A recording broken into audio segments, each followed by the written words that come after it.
Sekarang kita masuk materi yang namanya penguatan agrikultur dan kemaritiman.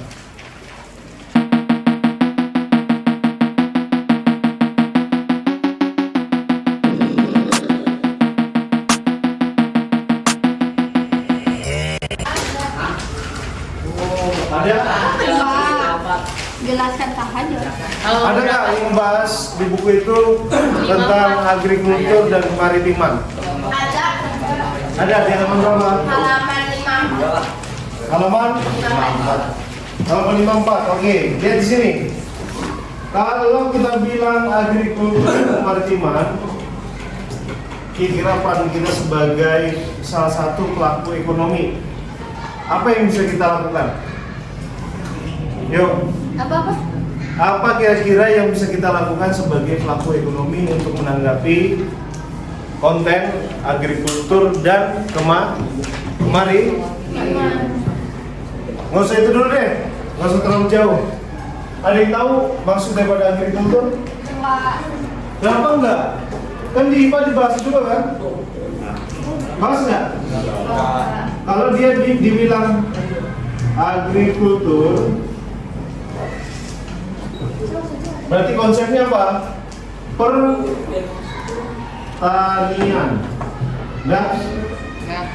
Udah? Pakai di sini. Sementara kalau dia dibilang kemaritiman, kata dasarnya apa? Maritim. Ini berarti kelautan. Paham? Indonesia dari masa zaman kerajaan sampai dengan hari ini, masyarakat kita itu identik dengan dua kondisi sebagai salah satu penopang kegiatan ekonomi masyarakat, bahkan pemerintah, ya kan? Coba kalau kita pahami, pelaku ekonominya pemerintah, dia membuat satu regulasi dan punya sebidang lahan di Kalimantan itu yang kemarin namanya food estate. Maksudnya apa?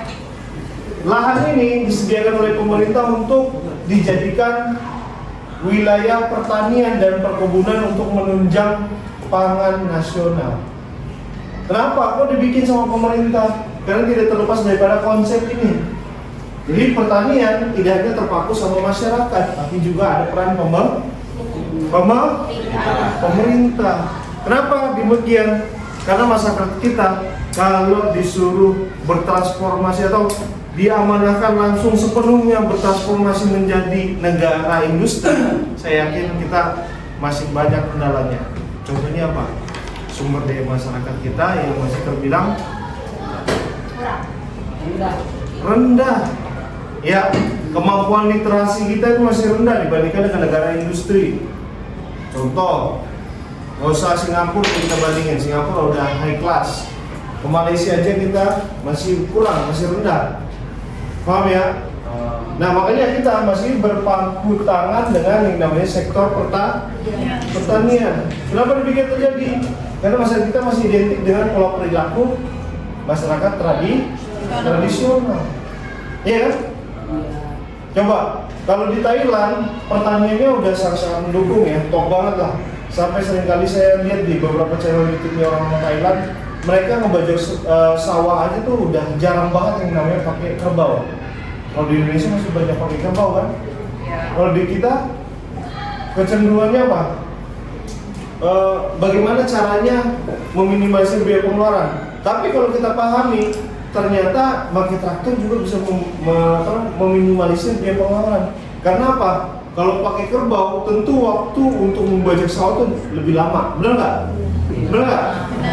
Jadi meminimalisir produktivitas, ya kan? Tapi kalau misalnya pakai mesin, dia udah lebih cepat. Walaupun kalau kita bilang, mesti beli bensinnya, beli solarnya, tapi ternyata apa? Karena dia lebih cepat, panen juga lebih awal, dan skalanya bisa lebih besar daripada kerbau, berarti apa? Efektivitasnya jauh lebih tinggi. Nah, disinilah dibilang harus adanya penguatan di bidang agrikultur dan Gimana? Jadi besok kalau ditanya di dalam soal agrikultur nggak bisa jawab lah, tidak keterlaluan. Ya, penjelasan saya udah detail. Nanti ini saya upload juga di YouTube. Tonton ya. Oke, Chef. Kemarin udah saya share kan? Sudah. Udah saya share kan? Sudah. Nanti yang kayak gini-gini rutin lah kita buat di YouTube biar kalian tuh bisa nge-refresh lagi, ngulang-ulang lagi materi yang udah dijelasin. Oke, lanjut. Nah, ini peran daripada siapa? Pemerintah. Ya kan? Peran masyarakat itu apa? Kalau masyarakat ya fokus di pertanian rakyat. Ya enggak? Kenapa dibilang pertanian rakyat? Karena berpaku terhadap penggunaan lahannya sendiri. Tidak terpaku dengan penggunaan lahan yang disediakan oleh pemerintah. Nah, lahan yang disediakan pemerintah, kalau sistem pengelolaannya seperti food estate ini, mereka hanya pemerintah terpaku kepada pengelolaan secara mandiri, ya, hanya untuk pemerintah aja di kalangan pemerintahan. Tapi kalau misalnya di sini rakyat itu terbagi atas dua, ya, yang sifatnya waris dan juga sifatnya pemberian pemerintah. Contohnya lahan transmigrasi, Trans TV, rugi dong.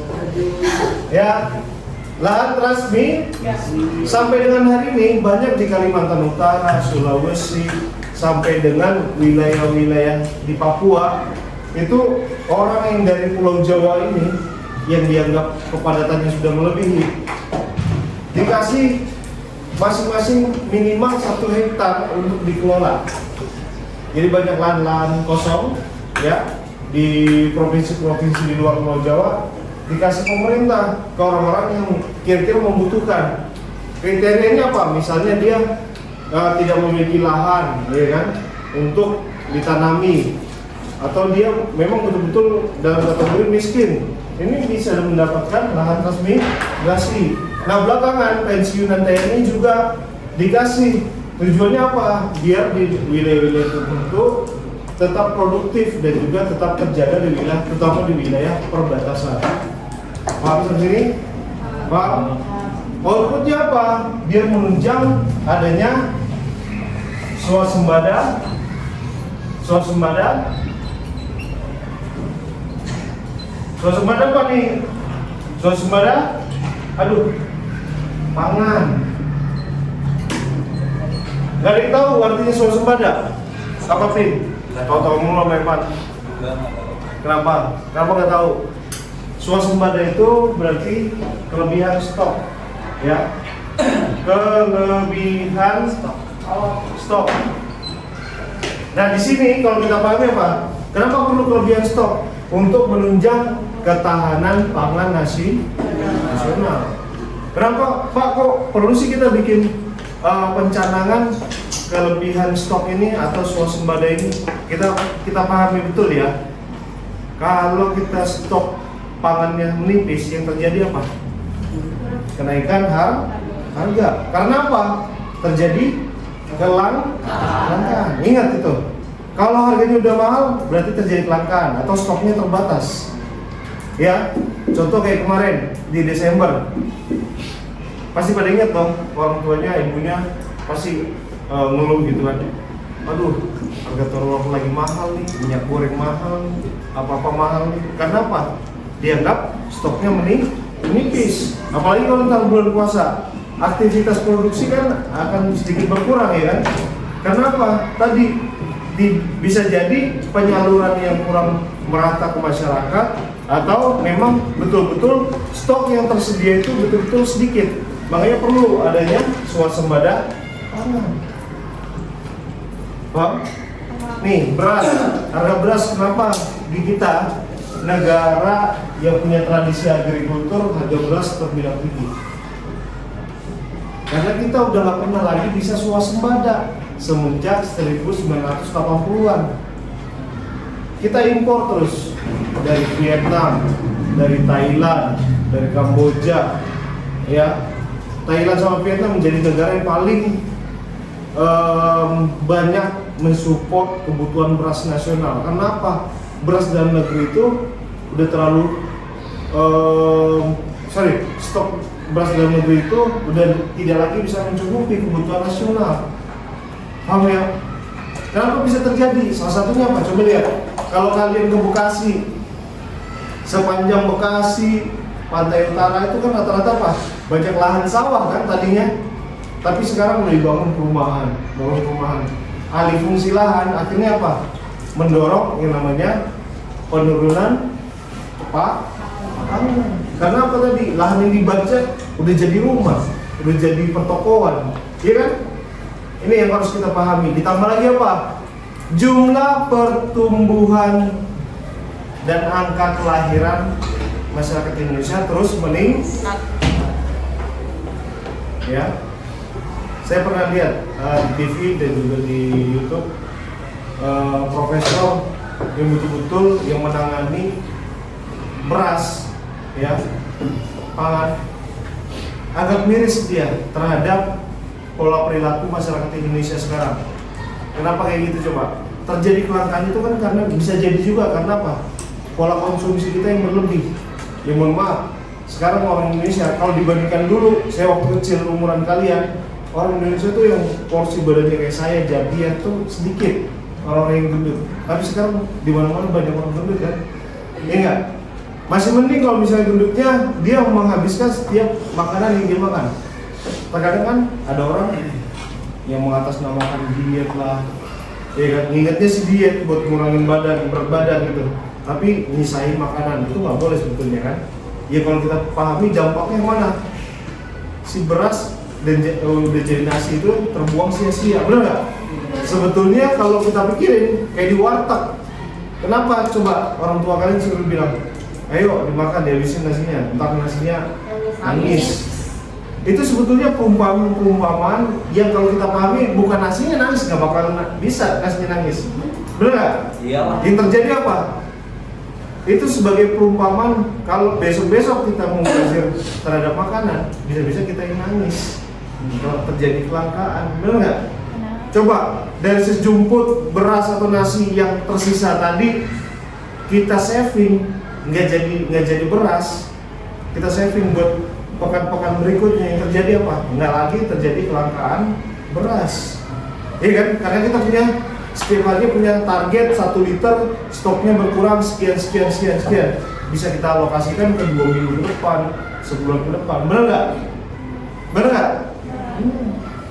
Nah itu yang kemarin diungkapin, dia bilang 1 butir aja dikali 240 juta orang, kita nggak bakal kelaparan.